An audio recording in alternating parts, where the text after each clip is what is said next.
भागवत भूमि का सेवन। सन 1924 का पहला या दूसरा महीना था। श्री राम अपने पिता के साथ ननिहाल गए। वह भागवत सप्ताह का आयोजन था। पारायण करने वाले विद्वान दूसरे ही थे। पंडित रूप किशोर जी का जमाता की हैसियत से निमंत्रण किया गया था। ताई जी वहाँ पहले ही पहुँच चुकी थी। पिता पुत्र कथा आरंभ के दिन पहले ही आवलखेड़ा से रवाना हुए और यथा समय पहुँचे। रास्ते में पुत्र ने पिता से कुछ जिज्ञासाएं की, या यूँ कहें कि छपको प्रसंग के समय मन में उठे कुछ सवाल रखे। एक सवाल यह था कि आप भागवत का उपदेश करते हैं, उस अधिकार से भी छपको की सेवा को उचित ठहरा सकते थे, लेकिन कल्याण पंडित को गायत्री उपासना का हवाला क्यों दिया? पिताश्री ने समझाया, इसलिए कि भागवत शास्त्र गायत्री मंत्र की ही व्याख्या है। भागवत ही नहीं, सभी शास्त्र इसी का विस्तार हैं। यह बीज रूप है। श्री राम ने सुनकर कहा, लेकिन हमने भी आपकी कथा सुनी है, उसमें गायत्री मंत्र की ऐसी महिमा कहीं नहीं लिखी है। पिता ने उत्तर दिया, जिसमें दिशा भी थी। उन्होंने कहा, उस महिमा का अनुसंधान तुम्हें करना है। तुम अभी शास्त्रीय पक्ष ही समझो। शास्त्रीय पक्ष यह है कि भागवत का आरंभ गायत्री मंत्र से होता है। भागवत पुराण का पहला श्लोक ही गायत्री मंत्र की व्याख्या है। उसमें गायत्री के कई पद और अर्थ विद्यमान हैं। श्लोक का अर्थ है जिससे इस जगत की सृष्टि, स्थिति और प्रलय होते हैं, क्योंकि जो आकाश आदि पदार्थों में अनुगत भी है और जिसमें इसका अभाव भी है, जो सर्वज्ञ है, सर्वशक्तिमान है और प्रकाश स्वरूप है, जिन्होंने संकल्प मात्र से ही ब्रह्मा जी को वेद का उपदेश किया है, जिसके संबंध में बड़े बड़े विद्वान भी मोहित हो जाते हैं। मरु मरीचिका के समान मिथ्या जगत भी जिनके आधार से सत्य प्रतीत होता है, उन स्वयं प्रकाश ज्योति से सर्वदा और सर्वथा मायावान और मायातीत रहने वाले सत्य रूप परमात्मा का हम ध्यान करते हैं। प्रारंभ का श्लोक सुनाकर पिताश्री ने कहा, इस पद में जमादस्य यतः पद से सवितुः शब्द का अर्थ बोध होता है।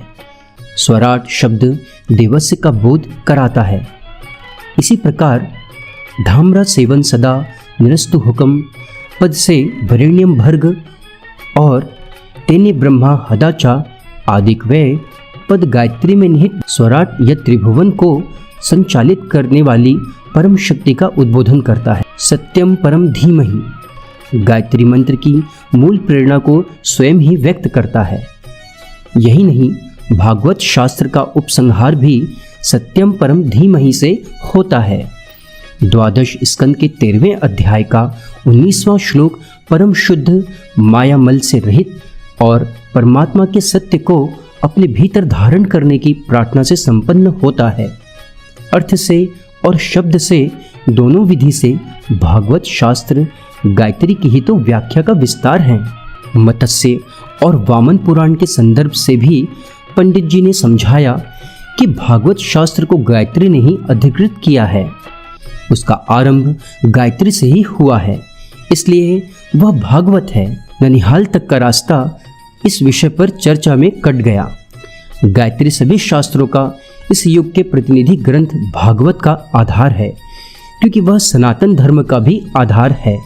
उन्होंने समझाया कि वाल्मीकि ने गायत्री की 24 अक्षरों के आधार पर 24,000 श्लोकों में राम कथा लिखी थी।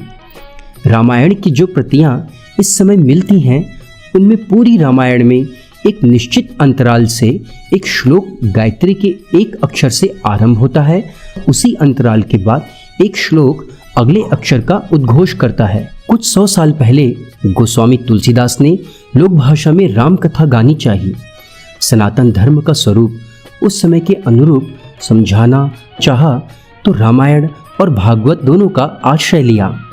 रामायण से उन्होंने भगवान का चरित्र लिया और भागवत से भक्ति। दोनों का समन्वय कर उन्होंने रामचरितमानस लिख दिया। जानते हो गोस्वामी जी को यह ग्रंथ रचने की प्रेरणा कैसे मिली थी? बाबा वेड़ी माधव ने गोसाई रचित में गाया है कि संध्या गायत्री कर चुकने के बाद शिव पार्वती ने ही उन्हें रामचरित लिखने का आदेश दिया था। संवत 1931 की रामनवमी के दिन प्रातः संध्या के बाद उन्होंने ग्रंथ की रचना आरंभ की थी। साधक किसी को भी अपना इष्ट बनाए, उसे गायत्री जप से ही आरंभ करना पड़ता है। चेतना की शिखर यात्रा, लेखक डॉक्टर प्रणव